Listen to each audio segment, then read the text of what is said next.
উজু করার পর জানতে চাচ্ছে একজন ভাই যে উজু করার পর ওই পানি ছিটিয়ে কি পোশাক পবিত্র করা যায় কিনা।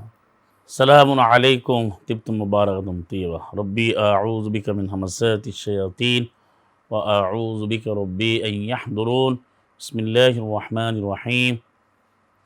যে আমরা বুঝতে পেরেছি বিইজনিল্লাহ রব্বিগফিরলি।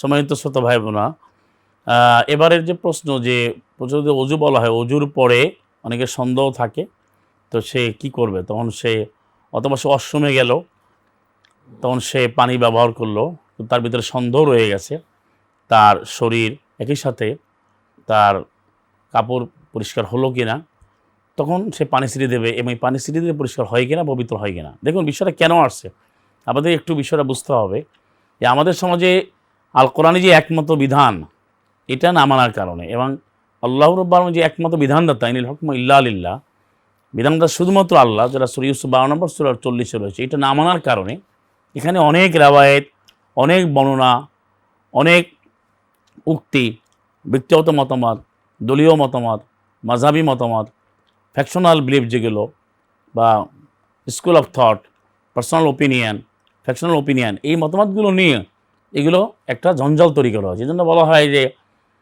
যদি কেউ এভাবে তারা বর্ণনা করে থাকে যে কেউ অজু করতে গেল, তো অজুর ভিতরে একটা শয়তান আছে, সেই শয়তানটা অজু করার সময় ওয়াসওয়াসা দেয়, এবং তারা সেই শয়তানের নামও দিয়ে রাখছে, সেটা আছে রেওয়ায়াতের মধ্যে। সেই শয়তান ওয়াসওয়াসার কারণে সে ভালোভাবে অজু করলেও তার এই সন্দেহ থেকে যায়, এই জন্য বলছে পানি ছিটিয়ে তো পবিত্র হয়ে যাবে। এই বিষয়গুলো সম্পূর্ণ মন করা বানোয়াট। কারণ আপনি পবিত্র কিভাবে হবেন তার নির্দেশনা এভাবে আল্লাহ দিয়েছেন। আপনি গায়াতে গেলেন, আসার পরে আপনাকে পবিত্রতা অর্জন করতে বলা হয়েছে, এবং ইক্তেসাল শব্দে ব্যবহার করা হয়েছে, তারপরে গোসল শব্দে ব্যবহার করা হয়েছে, আর আপনাকে পরিশুদ্ধ হতে আল্লাহ আদেশ করেছেন।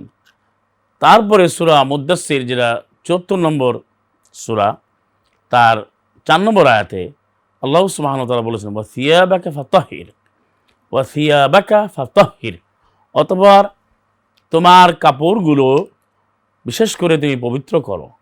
তাই কাপড় পবিত্র করার নির্দেশনা আছে। তা আপনি যখন গোসল করবেন কোরআন অনুযায়ী, আর প্রচলিত যে অজু বলা হয় এরকম করবেন, আপনি সতর্ক অবস্থায় আপনি আল্লাহ কর্তৃক নির্ধারিত এবং প্রণীত নির্দেশিত এই কাজগুলো আপনি সম্পন্ন করবেন, তাহলে আপনার পরিষ্কার এবং গোসল হয়ে গেল, পবিত্রতা অর্জন হয়ে গেল। সন্দেহ হওয়ার কোনো সুযোগই নাই, কারণ ইসলামের মূল বক্তব্যই হচ্ছে কোনো সন্দেহ নাই। এবং কোরআন সম্পর্কে বলো যে আপনারা জানেন যে যালিকাল কিতাবু লা রাইবা ফীহি, যেটা বাকারা 2 নম্বর সূরা 2 নম্বর আয়াত, যে ওটা এমন একটি কিতাব, বিধানে পূর্ণ, কোনো সন্দেহ নাই। তার মানে কিতাবে নাই অর্থ কি, কোরআনের বা ইসলামের কোনো বিধিবিধানেই কোনো সন্দেহ নেই। তা আপনি যখন গোসল করবেন, আপনি যখন সালাত করবেন, আপনি কেন সন্দেহ করতে যাবেন?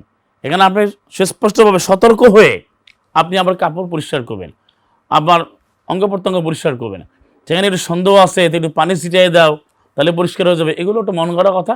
এর ওই শয়তানি ওয়াসওয়াসা থেকে আবার একটা ওয়াসওয়াসা যোগ করা হয়েছে। এগুলোতে মুক্ত থেকে আপনি একেবারে সুন্দরভাবে, সাবলীলভাবে, সতর্ক হয়ে নিজের জ্ঞান দিয়ে সচেতনভাবে আপনি পবিত্রতা অর্জন করবেন এবং আপনি সালাত অবতীর্ণ হবেন। এটাই হচ্ছে বিধান।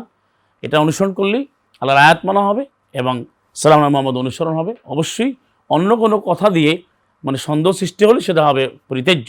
কারণ সন্দেহ সৃষ্টি করার একটা অপরাধ। কারণ আপনি যখন ইবাদতে আসবেন, আপনাকে অবশ্যই নিশ্চিত হতে হবে যে আমি এটা করছি, এখানে সন্দেহ নিতে ইবাদত হবে না। আমার বিষয়টি বুঝতে পেরেছেন, অনেক অনেক ধন্যবাদ, অনেক অনেক মারহাবা।